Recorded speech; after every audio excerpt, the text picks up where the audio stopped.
এইটা হলো একটা উস্কানিমূলক কর্মকাণ্ড আওয়ামী লীগের।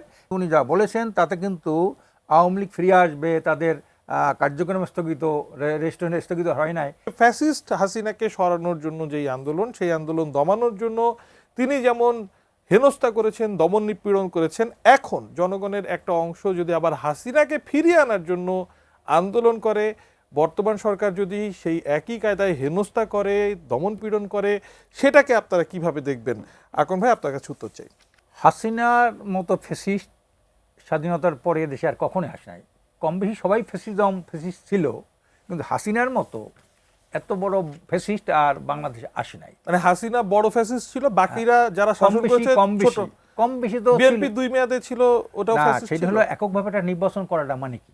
কেউ নির্বাচন না করলে আমি করব। আপনি 15 ফেব্রুয়ারি নির্বাচনটা এইটা একটা ফ্যাসিজম বা ফ্যাসিস্টদের একটা বৈশিষ্ট্য না। এতগুলো একটা দেশের মধ্যে, গণতান্ত্রিক দেশের মধ্যে কেউ নির্বাচন না করলে আমি করব, এটা করিও ছাড়ছে। তো বিএনপি এককভাবে করিয়ে ছাড়ছে না, টিকতে পারে নাই। হাসিনা টিকে গেছে, এইজন্য বড় ফ্যাসিস্ট হয়েছে। বিএনপির কপাল ভালো টেকে নাই, ছোট ফ্যাসিস্ট। এইজন্য বড় ফ্যাসিস্ট তো বললাম, বড় ফ্যাসিস্ট তারা। তো এখন হাসিনার মতো লোক যে অন্যায় করেছে, সে শুধু ভোট ডাকাতি করে তা না, মানুষ হত্যা করেছে, টাকা লুট করেছে, ব্যাংক শেষ করেছে, শিক্ষা প্রতিষ্ঠান শেষ করেছে, সব কিছু তো শেষ করেছে। এই ধরনের একটা ফ্যাসিস্ট, এই ধরনের খুনি, হ্যাঁ, এই যে দুর্নীতিবাজ, এদেরকে দেশে আনার জন্য কোনো মানুষ দাবি তুলবে, এইটা একটা অবাঞ্ছিত, অনাকাঙ্ক্ষিত, অপ্রাসঙ্গিক আমি মনে করি। এ ধরনের কোনো লোক এদেশে নাই। 2-4 জনের রাত্রে 12টা 1টা 2টার দিকে কোনো মিছিল না মাইলে, যখন মানুষ সব ঘুমাই থাকে, পুলিশটা তাদের ব্যারাকে থাকে, তখন তো মিছিল না মানেই মানে হাসিনাকে ফিরিয়ে আনার আন্দোলন না, এটা বোঝা যায় না। এটা যে কেউ করতে পারে, ঠিক না? আমরা এই কয়জনে রাস্তায় নেমেই তো একটা মিছিল দিয়ে যাইতে পারি, পুলিশ তো আসলো না, চলে গেলাম যার যার দিয়ে। কাজে এইটা হলো একটা উস্কানিমূলক কর্মকাণ্ড আওয়ামী লীগের। কাজে আওয়ামী লীগকে দেশে ফিরিয়ে আনবে এই ধরনের কোনো জনগণ, এই দেশের জনগণ সেই অবস্থাটা নাই বললেই আমার মনে হয়। কোনো জনগণ আওয়ামী লীগের পক্ষে কথা বলবে, তাদের ফিরিয়ে আনার জন্য আন্দোলন করবে, এই ধরনের জনমত বাংলাদেশে নাই।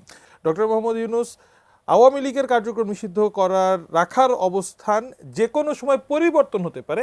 একটি সাক্ষাৎকারে আমেরিকাতে যে কথা বলে এসেছেন, সাংবাদিক মেহেদী হাসানকে একটি সাক্ষাৎকারে তিনি বলেছেন যে পুরোপুরি নিষিদ্ধ করা হয়নি, কার্যক্রম স্থগিত আছে, যে কোনো সময় এই যে স্থগিতাদেশ যেটা অবস্থা, এটা পরিবর্তন হতে পারে।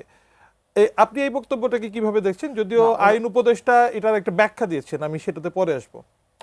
না, উনি মানে অবস্থার পরিবর্তন হলে আপনারা কিভাবে দেখবেন? উনি যে কথাটা বলেছে, এখন যে ব্যাখ্যা আসতেছে ওনার পক্ষ থেকে, কয়েকজন সাংবাদিকও তো একটা ব্যাখ্যা দিল যারা উনি ছিলেন কথা প্রসঙ্গে, কিন্তু উনি যা বলেছেন তাতে কিন্তু আওয়ামী লীগ ফিরে আসবে, তাদের কার্যক্রম স্থগিত, রেস্টুরেন্ট স্থগিত হয় নাই, এর অর্থ যে আওয়ামী লীগ আবার ফিরে আসবে, এই কথাটা কিন্তু ওনার বক্তব্য বোঝা যায় না।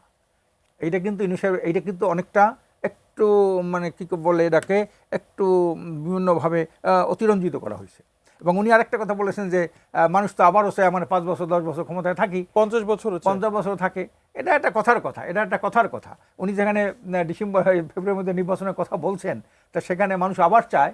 এখন হচ্ছে কি, উনি তো একজন অভিজ্ঞ, মানে খুবই ট্যালেন্ট মানুষ, একজন পণ্ডিত মানুষ, একজন বিজ্ঞ মানুষ, বয়স হয়ে গেছে তো, অনেক বয়স হয়েছে না, মানে বয়সের ভারে কথাবার্তার ভারসাম্যতা অনেক জায়গায় উনি একটু ঝামেলা হয় ওনার। মানে আওয়ামী লীগ নিষিদ্ধের ব্যাপারে এখন যে অবস্থা, এটার কোনো পরিবর্তন ইসলামী আন্দোলন অন্তত মানবে না। আমরা তো মানবই না, আমরা তো মানব শুধু আওয়ামী লীগ না, আওয়ামী লীগের সাথে যারা ফ্যাসিস্ট ছিল, জাতীয় পার্টি সহ 14 দল, তাদেরও রাজনীতি আমরা নিষিদ্ধ চাই। এদেশে যারা দুর্নীতিবাজ, যারা সন্ত্রাসী, যারা টাকা পাচারকারী, মানে 18 নির্বাচনে আপনারা বিএনপি এরাও সহযোগী ছিল না, সহযোগী ছিলেন, কিন্তু সেখানে তো আমরা হাসিনা একেবারে কান্দে কান্দে বলছে, ওই হজ থেকে আসা রাবিয়া বসরি সাজল, সেখানে বলছে এইবার আমার বিশ্বাস করেন, আমাকে বিশ্বাস করেন, আমি জাতির জন্য বিশ্বাস করে এইবার বিশ্বাস করেন। বিশ্বাস করার পর সব দল ডাকলো, গণভবন ডাকলো, একমাত্র ইসলামী আন্দোলন স্যার, অন্য গণভবন আন্দোলনে সেই আলোচনায় গেছিলো, কিন্তু শেখ হাসিনার সাথে অন্য সব দল গেছে, একমাত্র ইসলামী আন্দোলন গণভবন যাই নাই।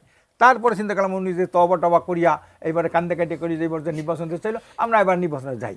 কিন্তু আমরা 11টার থেকে সকাল 11টায় দেখলাম আমাদের সমস্ত এজেন্ট সব বাড়ি করে দিল। আমরা তো ওইভাবে ওনাদের মতো ওইভাবে একেবারে একটা জাইগ্যান্টিক প্রার্থী নাই আমাদের, কিন্তু আমাদেরকেও বাড়ি করে দিল সব।